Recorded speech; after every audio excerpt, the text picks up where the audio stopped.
Ya, selamat siang kepada Prof. Sri Maliawan yang sudah berkesempatan hadir pada kegiatan ilmiah online pada siang hari ini. Terima kasih kepada teman-teman residen, bedah saraf, bedah umum, bedah plastik, dan juga teman-teman dokter muda yang sudah menyempatkan untuk mengikuti kegiatan ilmiah pada siang hari ini. Jadi ini merupakan suatu tugas stasiun neuropediatri, topik infeksi 3, risk factor in predicting infection of ventricular shunt in pediatric, yang merupakan suatu systematic review dan meta-analisis. Iya, Iya, Prof. lagi webinar. Adapun outline pada siang hari ini ada 6. Yang akan saya bahas pertama adalah introduction, metode dari studi ini, result, discussion. Nanti akan kita simpulkan apa yang kita temukan dan akan coba saya berikan rekomendasi untuk permasalahan yang kita akan jawab pada siang hari ini.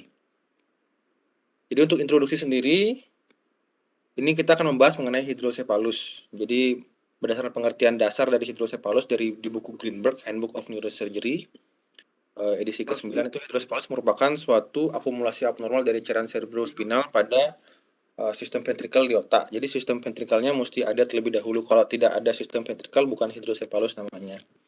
Kemudian gambaran klinisnya bisa dilihat pada yang gambar di sebelah kanan, khas sekali. Memang ada bulging fontanella, ada venektasia, pelebaran vena-vena di kepala, kepalanya membesar, lebih dari 2 standar deviasi, adanya diastasis sutura, adanya crackpot sign, sunset eye phenomenon karena ada penekanan pada colliculus superior. Kemudian bila makin memberat, mulai terjadi penekanan pada area postrema, terjadilah vomiting, dan bila makin memberat lagi, respiratory drive akan tertekan dan terjadi respiratory arrest. Nah, untuk penanganan hidrosepalus sendiri jelas adalah kita harus melakukan diversi cairan cerebrospinal, CSF diversion. Ya, pilihannya ada ventricular shunt atau ETV. Jadi ventricular shunt juga macam-macam, ada ventriculoperitoneal shunt, ventriculoatrial shunt, ventriculopleural shunt, banyak. Ada juga ETV. Nah, ETV ini sebenarnya lebih baik dibandingkan ventricular shunt karena memang komplikasinya lebih sedikit, tetapi tidak semua pasien bisa dilakukan ETV. Ada yang namanya ETV success score, terkadang beberapa pasien itu dia ETV success score-nya rendah, dan juga tidak semua rumah sakit memiliki sumber daya untuk melakukan ETV, sehingga ventricular shunt ini masih sering digunakan, masih menjadi primadona untuk penanganan hidrosepalus itu sendiri. Seperti itu. Nah, yang jadi permasalahan apa? Yang jadi permasalahan pada siang hari ini itu sebenarnya jadi infeksi pada shunt itu kan masih sangat tinggi. Walaupun sudah banyak sekali kegiatan-kegiatan pencegahan seperti menggunakan terapi antibiotik perioperatif, kita menggunakan hand glove double, kita menggunakan antibiotik impregnated shunt catheter. Jadi shuntnya itu diisi bahan antibiotik untuk mencegah infeksi. Kemudian kita juga memberikan powder antibiotik di sekitar luka. Itu banyak sekali usaha-usaha untuk menurunkan rate dari infeksi dari shunt ini. Karena apa? Karena kalau shunt itu mengalami infeksi, tentu akan memberikan mortality dan morbiditas yang tinggi, dan juga akhirnya biaya makin tinggi. Kan teman-teman sering lihat di ruangan banyak yang bolak-balik karena infeksi, itu kan cost juga, high cost juga buat rumah sakit seperti itu. Nah, ternyata pada pediatri ada beberapa faktor-faktor risiko yang bisa memprediksi bahwa pasien ini akan terjadi infeksi seperti itu. Ya, antara lain kalau kita lihat di jurnal oleh Erbs nih, ada prematuritas, ada usia pemasangan shunt yang tergolong muda di bawah 6 bulan. Ada beberapa etiologi-etiologi yang bisa meningkatkan terjadinya infeksi. Contohnya kita memasang shunt karena meningitis, itu risiko untuk infeksinya tinggi seperti itu. Nanti akan dijelaskan di belakang. Ada juga risiko karena CSF leakage. Jadi dengan adanya CSF leakage, kita bisa memprediksi ini kedepannya ini bakal infeksi seperti itu. Dan durasi operasi yang lama. Namun ternyata etiologi faktor ke-faktor ini juga tidak konklusif, masih banyak perdebatan. Nah, sehingga dengan adanya unkonklusif seperti inilah itu merupakan ide untuk dilakukan penelitian meta-analisis ini untuk menjawab pertanyaan dan memberikan konklusi bahwa inilah faktor risiko yang bisa menyebabkan infeksi pada shunt pada pasien-pasien pediatrik seperti itu. Jadi untuk desain studinya, systematic review dan meta-analisis, kita menggunakan PICO framework, pasiennya nanti pediatric hydrocephalus. Kemudian kita akan membandingkan yang infected ventricular shunt dan non-infected ventricular shunt. Kita tidak membedakan dia VP shunt atau VA shunt atau ventricular shunt, kita tidak membedakan itu. Yang kita lihat nanti di artikel itu adalah semua ventricular shunt, tapi kebanyakan memang VP shunt. Outcome-nya yang kita cari adalah prematuritas, usia saat dilakukan operasi, lama operasi, revisi shunt sebelumnya, ada kebocoran CSF atau tidak. Jadi ini jurnal-jurnal yang di inklusi yang membandingkan infected dan non-infected ventricular shunt pada pasien-pasien pediatric hidrocephalus. Kita melakukan search strategi cuma di PubMed saja, karena memang kita tidak ingin terlalu masif untuk mencari literatur. Jadi dengan menggunakan keyword infection and shunt and pediatric, pada hasil di awal didapatkan 364 artikel. Kemudian kita lakukan quality assessment dengan menggunakan Joanna Briggs Institute checklist. Setelah itu kita gunakan review manager 5.3 untuk menggabungkan seluruh data-data yang kita temukan. Jadi ini untuk hasilnya. Pada diagram Prisma di awal kita dapatkan 364 artikel yang dari berdasarkan screening dari abstrak dan judul kita eksklusi 347, sehingga kita dapatkan 17 artikel untuk di-assess secara full text. 9 artikel dieksklusi karena memang hanya membandingkan penggunaan antibiotik implanted catheter dan lain-lain, tidak menampilkan apa yang kita cari, sehingga kita eksklusi. Sehingga pada akhirnya hanya 8 artikel saja yang kita masukkan ke dalam systematic review dan meta-analisis ini. Jadi ini ada artikel-artikel yang kita inklusi, yang paling terbaru itu tahun 2021. Jadi cukup baru juga penelitian ini. Yang paling lama itu tahun 2001, maaf. Kita cuman searching di PubMed saja. Nah, ini untuk summary of finding. Jadi cukup banyak 8 artikel yang kita temukan, ada 7 artikel retrospektif cohort, di mana level of evidence-nya 2B, cukup bagus, dan ada 1 artikel case control, level of evidence-nya 4. Jadi yang perlu disampaikan pada slide ini, sebenarnya tidak semua outcome yang berada di sebelah kanan ini bisa dilakukan meta-analisis. Karena memang tidak semua itu homogen. Yang bisa dilakukan meta-analisis itu adalah outcome-outcome yang homogen, yang bisa kita gabungkan sehingga bisa menampilkan statistik yang bagus. Untuk yang beberapa di sini tidak homogen, kita akan sampaikan secara deskriptif. Nah, contohnya seperti ini. Jadi pada penelitian ERPS tahun 2018, dia membandingkan pasien yang pediatri yang mengalami infeksi dan tidak infeksi, itu ternyata yang mengalami infeksi itu operation length-nya dalam hitungan menit jauh lebih panjang dibandingkan yang non-infeksi. Jadi ini infeksi and ini non-infeksi. Jadi bisa dibandingkan 74 dan 57, jadi cukup jauh. Jadi mereka menyimpulkan bahwa lama operasi yang panjang pada pasien pediatrik yang kita lakukan VP-shunt itu kalau semakin lama itu semakin tinggi cenderung untuk terjadinya infeksi, sehingga sebaiknya jangan terlalu lama untuk operasi VP-shunt seperti itu. Kemudian penelitian oleh Shibamura Fujiogi juga tahun 2021, dia juga membandingkan antara infected shunt dan non-infected shunt. Itu bisa dilihat bahwa tapi ini cukup berlawanan ya. Ada yang mengatakan bahwa usia lebih muda tuh lebih cenderung terjadinya infeksi, tetapi ini pada penelitian mereka itu justru yang usianya lebih tinggi, 170, itu cenderung mengalami infeksi dibandingkan yang tidak mengalami infeksi. Kemudian ini juga berlawanan dari beberapa penelitian, dikatakan bahwa sebenarnya hipotesisnya adalah yang berat badan lahirnya rendah yang lebih sering mengalami infeksi, tapi pada penelitian mereka mengatakan bahwa justru yang mengalami infeksi itu yang berat badannya lebih tinggi dibandingkan yang tidak mengalami infeksi. Jadi itu ada beberapa yang mungkin bisa didiskusikan nanti seperti itu. Yang lain-lain outcome nanti akan di meta-analisiskan menjadi satu. Juga duration of surgery, justru mereka malah tidak terlalu berbeda, 76 menit dan 77 menit. Jadi untuk lama operasi tidak terlalu berbeda.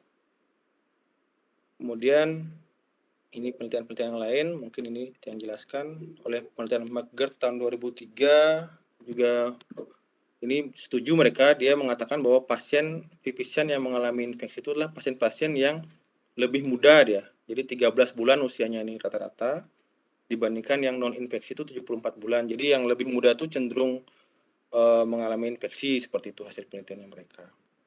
Kemudian ini yang menarik juga, ternyata di sana di penelitian mereka itu penggunaan endoskop itu justru bisa meningkatkan infeksi dikatakan seperti itu.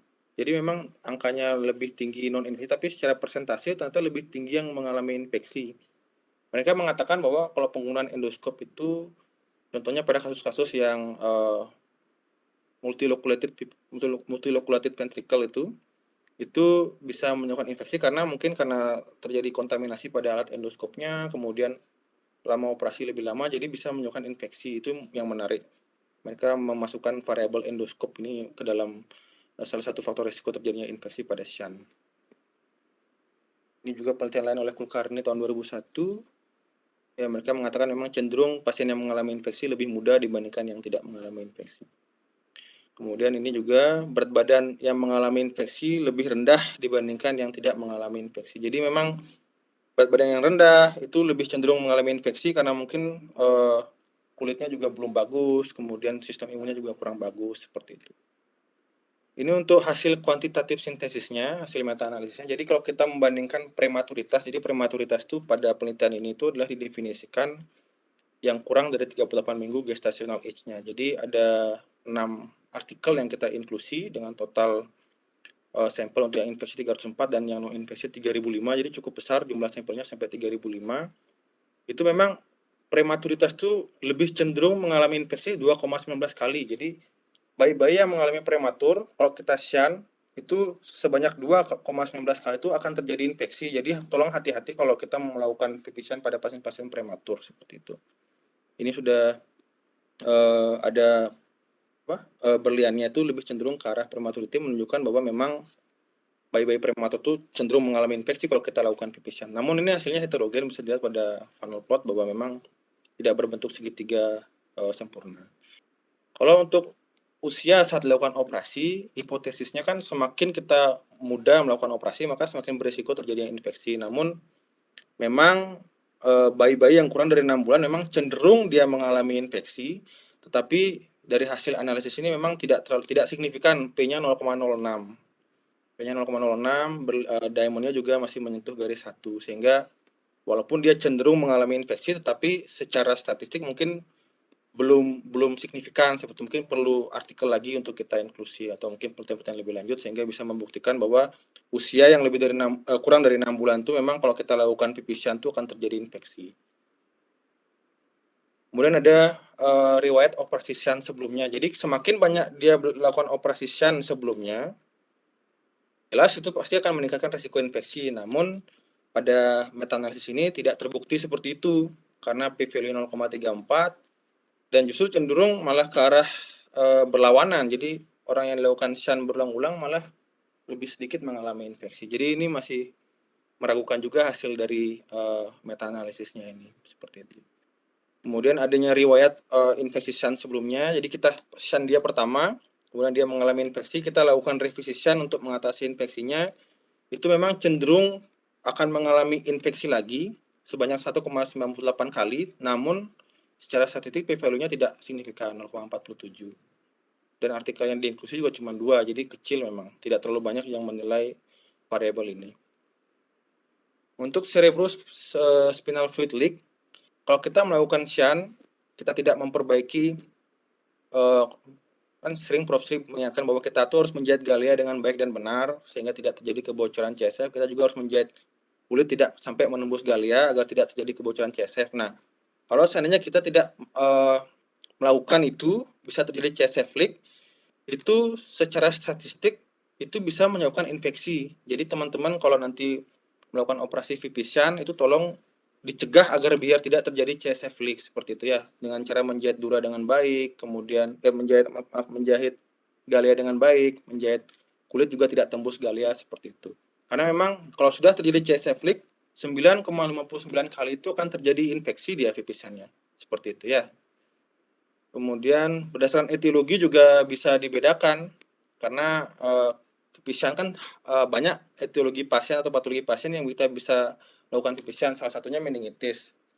Nah, kalau meningitis ini memang jelas karena memang ada infeksi di sistem saraf pusat. Kalau kita melakukan shunt di sana, jelas resikonya tinggi terjadi infeksi. Jadi statistiknya juga mendukung, p-value-nya 0,02 mendukung kalau kita melakukan shunt pada meningitis, pasiennya akan mengalami infeksi. Nah, ini yang sangat menarik juga pada pasien-pasien dengan intraventricular hemorrhage atau germinal matrix hemorrhage. Kalau kita lakukan VP shunt pada pasien itu juga memiliki risiko terjadinya infeksi 1,34 kali. P value-nya juga cukup meyakinkan 0,0005 dengan heterogeneity-nya 0%, jadi homogen, bentuknya sangat runcing, jadi cukup kuat ini evidence-nya bahwa kalau kita melakukan shunt pada pasien IVH, bayi ya, maksudnya pediatrik bukan pasien-pasien dewasa, IVH spontan, itu bisa terjadi infeksi ya mungkin karena memang kebocoran dari sistem imun atau mungkin bakteri-bakteri itu yang mungkin dari darah juga bisa masuk ke dalam sistem ventricle dan akhirnya menyebabkan reaksi di shunt-nya sehingga terjadi infeksi. Mungkin seperti itu juga mekanisme bisa terjadi. Kalau untuk myelodysplasia seperti spina bifida dan lain-lain itu tidak terbukti untuk menyebabkan infeksi pada pasien yang dilakukan VP shunt. Tumor juga tidak, malah cenderung pasien-pasien tumor itu jarang mengalami infeksi kalau kita lakukan VP shunt karena penjelasannya adalah kalau pada pasien tumor itu cenderung pasiennya itu lebih tua usianya. Jarang pasien tumor terdiagnosis pada usia muda. Pada usia tua sehingga kalau kita lakukan shunt itu jarang terjadi infeksi seperti itu. Kongenital juga tidak terlalu banyak. Kongenital contohnya seperti aqueduct stenosis dan lain-lain itu tidak terlalu membuktikan bahwa kalau kita lakukan VP shunt itu tidak mengalami infeksi seperti itu. Jadi dia berliannya itu di tengah. Nah, kalau trauma itu justru kalau pasien yang melakukan VP shunt pada trauma itu dia malah tidak mengalami infeksi justru. Ini juga agak sedikit meragukan karena biasanya kalau trauma itu justru bakterinya dan sistem imun itu sedang bangkit-bangkitnya. Jadi mestinya secara statistik, kalau secara statistik dan secara hipotesis mestinya terjadi infeksi, tapi statistik tidak membuktikan seperti itu. Ini untuk diskusinya, jadi bisa dilihat bahwa dari penelitian oleh Erbs ini mereka melihat premature birth itu juga merupakan faktor risiko terjadinya infeksi, walaupun hasilnya tidak terlalu signifikan 0,128. Yang menjadi signifikan itu adalah usia saat dilakukan operasi. Jadi semakin muda itu semakin banyak yang mengalami infeksi. Jadi ini case control, case to infeksi, control itu adalah non infeksi. Jadi semakin dia muda 1-6 bulan maka persentase terjadinya infeksi semakin tinggi.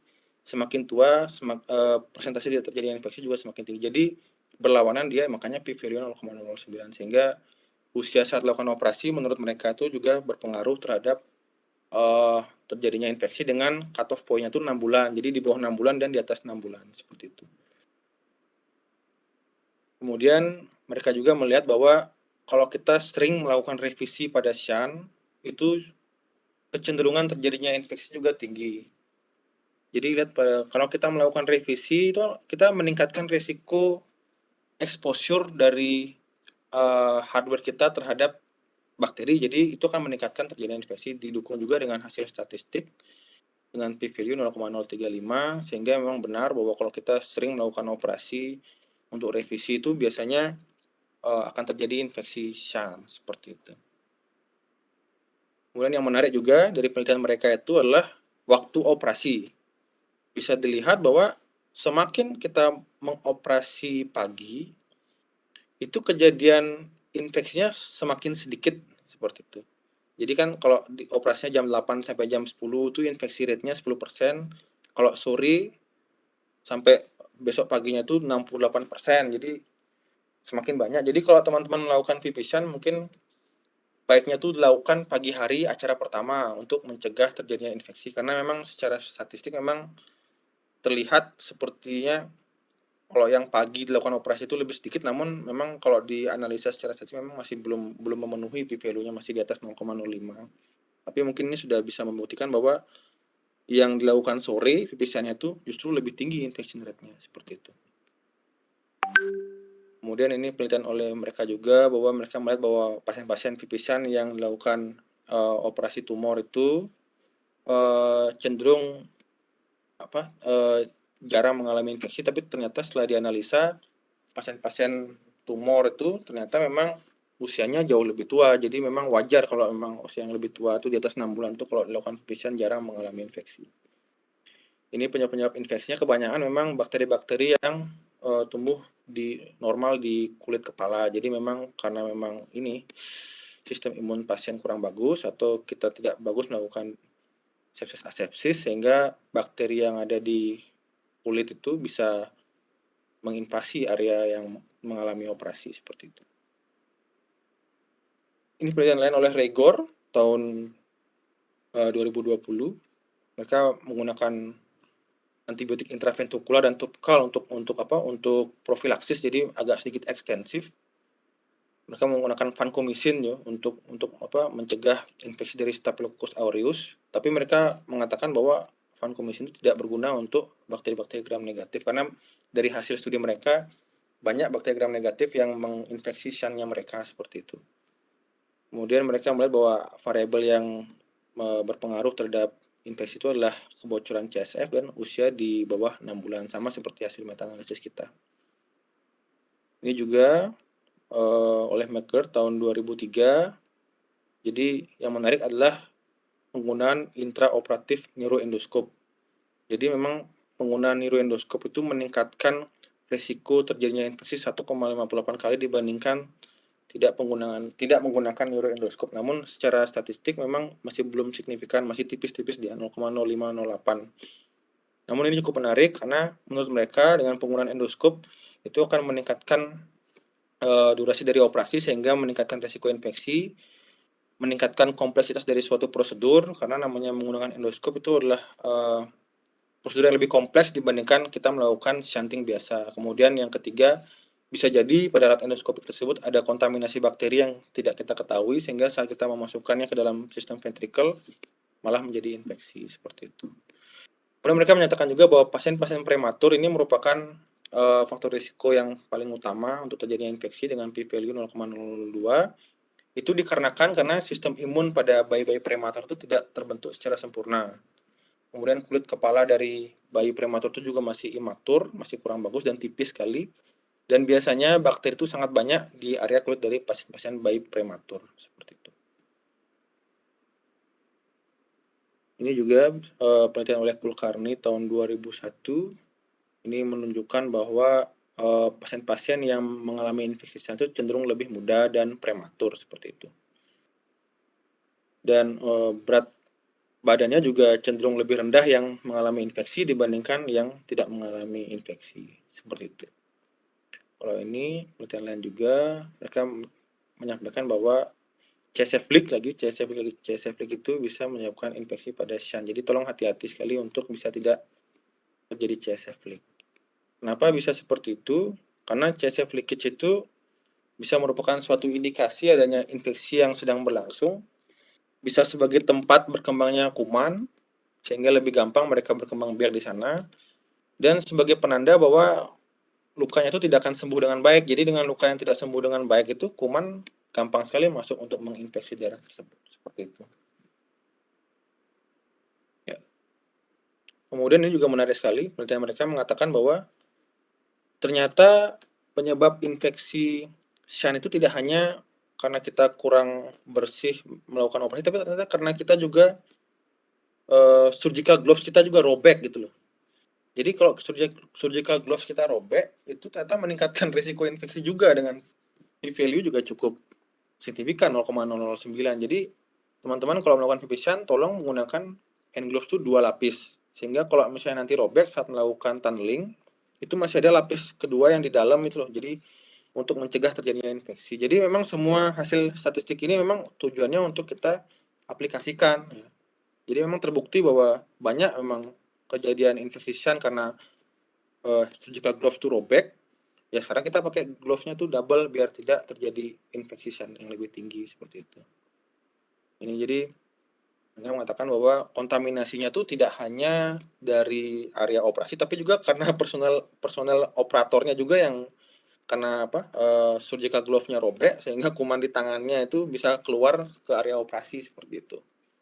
Ya ini memang ditunjang juga dengan statistik bahwa memang yang mengalami infeksi itu lebih banyak karena sarung tangannya robek, kemudian terlalu sering juga memanipulasi shan, ini number of times shan was manipulated. Jadi kalau memanipulasi shan jangan pakai tangan, kalau bisa menggunakan pinset dan jangan terlalu sering menyentuh sistem shan seperti itu.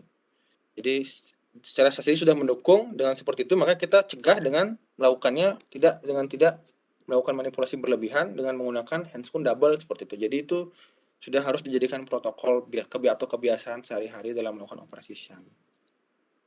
Jadi ini mereka memberikan 3 poin untuk mencegah terjadinya infection. Kita tuh harus benar-benar memperhatikan intraoperatif untuk mencegah terjadinya CSF leak ya, dengan cara menjahit galia dengan baik dan benar. Terus lubang atau bukaan dura itu jangan terlalu besar saat kita melakukan insersi kateter ventricle itu jangan terlalu besar. Kemudian ditutup dengan Surgicel untuk mencegah terjadinya leakage. Kemudian galea juga dijahit dengan benar, kulitnya juga dijahit dengan benar, tidak sampai menembus galea sehingga tidak terjadi kebocoran CSF seperti itu.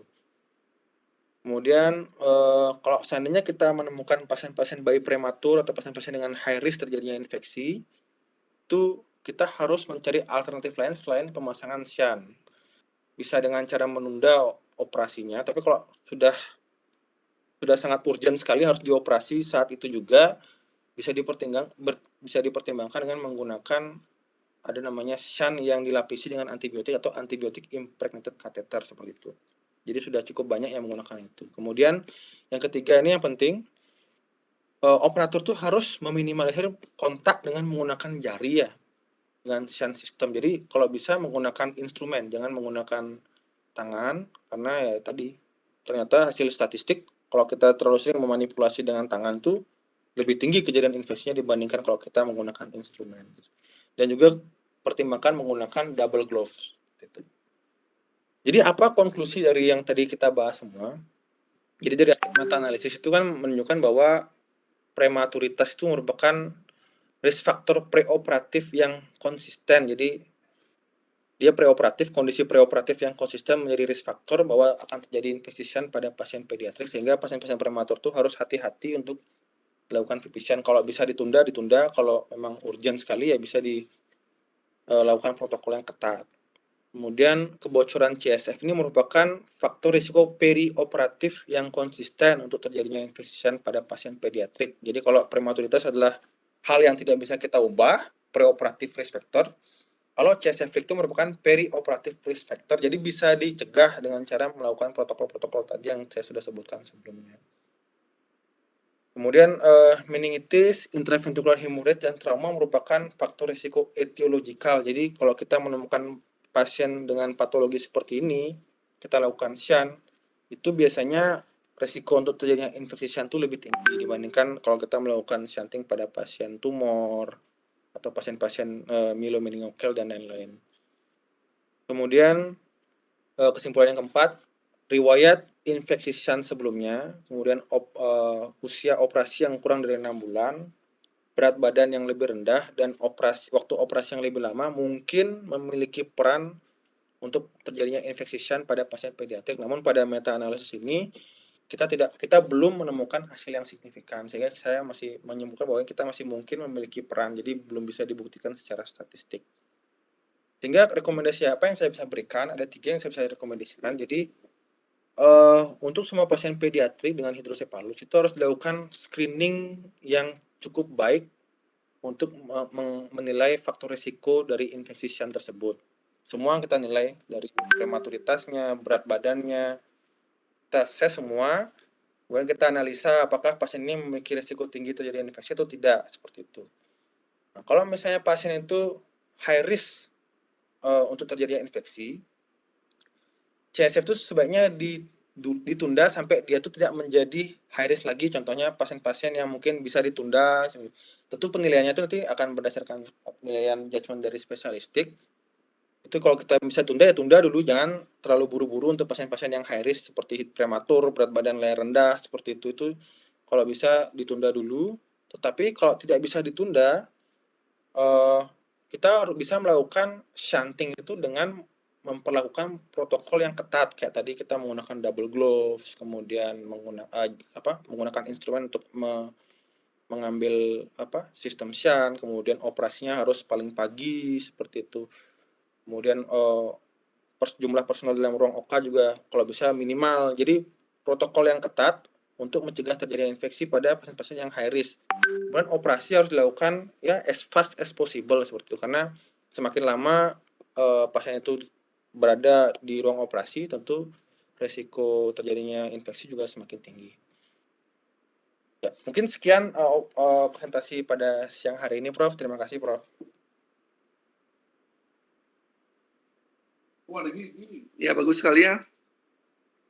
Ada pertanyaan dulu atau komentar? Presiden yang lain.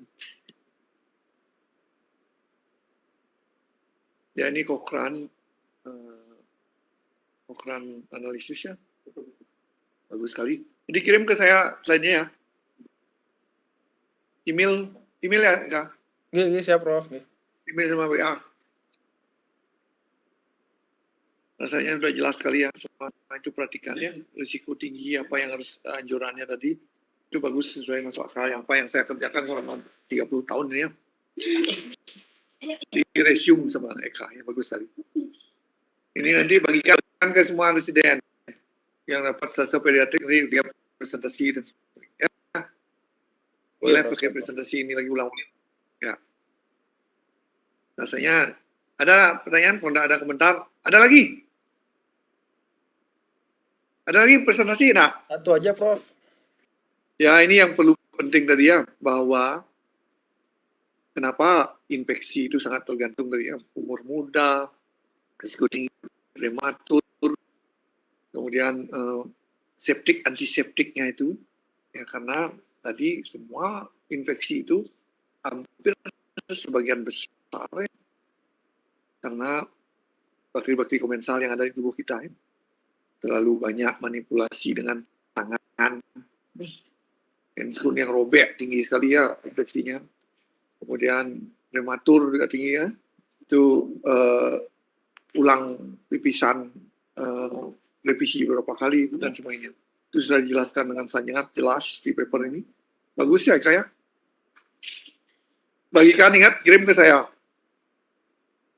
Oke, Prof. Kemudian kalau sudah, saya tutup ya pertemuannya. Promo Santi, kirim ya. Sukses, Prof.